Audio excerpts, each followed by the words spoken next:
மக்களே ஸல்லல்லாஹு அலைஹி வஸல்லம் பேசுவதெல்லாம் வஹி. உலகத்தில் இந்த பாக்கியம் யாருக்கும் இருக்குது? மா யன்திகு அனில் ஹவா இன் ஹுவ இல்லா வஹ்யுன் யூஹா. எதை பேசினால் அவருடைய மனோவை செய்யும்படி பேசுவதில்லை, பேசுவதெல்லாம் வஹி. நல்லதை செய்தார்கள் என்பது மாத்திரமல்ல, அவர்கள் செய்வதுதான் நல்லது. உலகத்தில் நல்லது ஸல்லல்லாஹு செய்தாங்க, நல்ல அவங்க செய்யறதுதான் நல்லது. அவங்க சொன்ன நேரத்தில் செய்தாதான் அந்த அமல் சிறந்தது. அது தொழுகையா இருந்தாலும் அவங்க செய்யக்கூடாதுன்னு சொன்ன நேரத்தில் செய்தால் நல்ல அமல் அல்ல. உயர்ந்த அமலாக இருந்தாலும் ஸல்லல்லாஹு அலைஹி வஸல்லம் செய்யக்கூடாது என்று சொன்ன நேரத்தில் அதை செய்தால் நன்மை கிடைக்காது, பாவம் தான் கிடைக்கும். அன்னை ஜுவைரியா ரலியல்லாஹு அன்ஹா, ஸல்லல்லாஹுடைய அருமை துணைவியார், நம்முடைய தாய் ஜுவைரியா அம்மா ஒரு நாள் நோன்பு வச்சிருந்தாங்க. வெள்ளிக்கிழமை அன்னைக்கு நோன்பு வச்சிருந்தாங்க. ஸல்லல்லாஹு அலைஹி வஸல்லம் கூப்பிட்டு கேட்டாங்க, நீங்க நோன்பு வச்சிருக்கீங்களே சும்தி அம்சி, நேற்று நோம்பான்னு கேட்டாங்க. இல்லைன்னா அத்துரீதீனி அன் தஸூமி கதன், நாளைக்கு நோன்பு வைக்கிற திட்டம் இருக்குதான்னு கேட்டாங்க. இல்லைன்னா நோன்பு முறிங்கன்னாங்க. ஸல்லல்லாஹு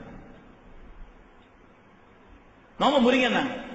வெள்ளிக்கிழமை மாத்திரம் தனியாக நோன்பு வைக்க கூடாது, அது மக்ரூஹ்னு சொன்னாங்க. உயர்ந்த அமல் என்று நாம் கருதி கொண்டிருக்கிறோம். மற்ற நாட்கள்ல தனியா வைக்கலாம், வியாழனோ திங்களோ சுன்னத்தும் கூட. வெள்ளிக்கிழமை நாளைக்கு நோன்பு வைக்கிறது தனி அந்த நாள் எடுக்கக்கூடாது.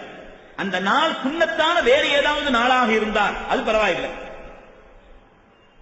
சுன்னத்தான நாளாக அது அமைஞ்சிருச்சுன்னு சொன்னா அது வேற விஷயம். தனியா வெள்ளிக்கிழமை நோன்பு வைக்க வேணாம்னு சொன்னாங்க ஸல்லல்லாஹு. பெண்கள் அதிகமா நோன்பு வைக்கிற பழக்கம் இந்த சீதேவிகளுக்கு அந்த பாக்கியம் இருக்கு. அதனால ஸல்லல்லாஹு நோன்பு முறிங்கன்னு சொன்னாங்க.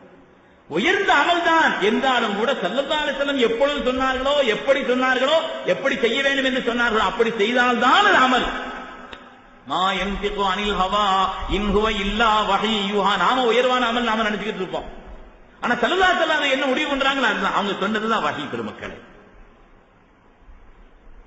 முஸ்னத் அஹ்மதுல ஒரு ஹதீஸ் வருது.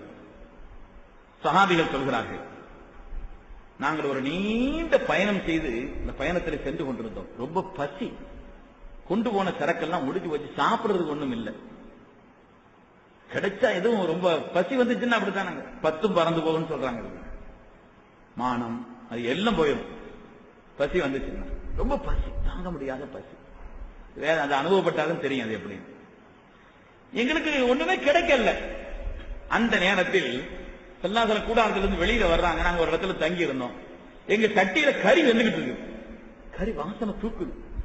எனக்கு சாப்பிடுறதுக்கு ஒண்ணும் கிடைக்கலன்றது கறி வாசனை தூக்குது என்னன்னு சொன்னாங்க. அது அவங்க சொன்னாங்களா, நாயகமே இந்த இடத்துல கொஞ்சம் உடும்புகள் அதிகமா கிடைச்சிச்சு. உடும்புகள் அதிகமா கிடைச்சு. அது ஸல்லல்லாஹு அலைஹி சாப்பிடாதனால நம்ம சாப்பிடக்கூடாதுன்னு சில பேரு, இல்ல அவங்க சாப்பிடுறதுக்கு அனுமதிச்சாங்கிற காரணத்தினால் அது அனுமதிதான் என்று அதுல ஒரு மாறுபட்ட கருத்துக்கள் இப்படி இருக்குது. ஆக எப்படி சாப்பிடலாம் அது பொதுவா. அந்த உடும்புகளை அறுத்து இவங்க சமைச்சுக்கிட்டு இருந்தாங்க. சொன்னாங்க சட்டி அந்த கறி வாசனை வந்துருச்சு.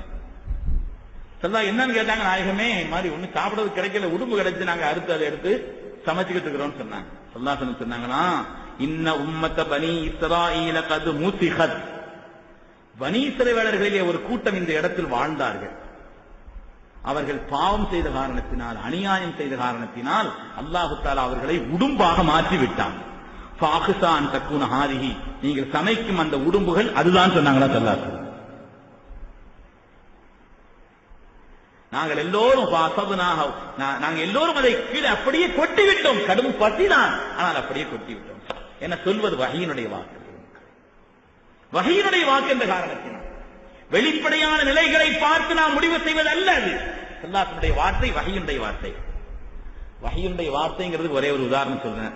அது தொடர்பாக வேற விஷயங்களை சொல்ல நினைச்ச நேரம் ஆயிடுச்சு. ஒரே ஒரு செய்தியை நான் சொல்லி முடிக்கிறேன்.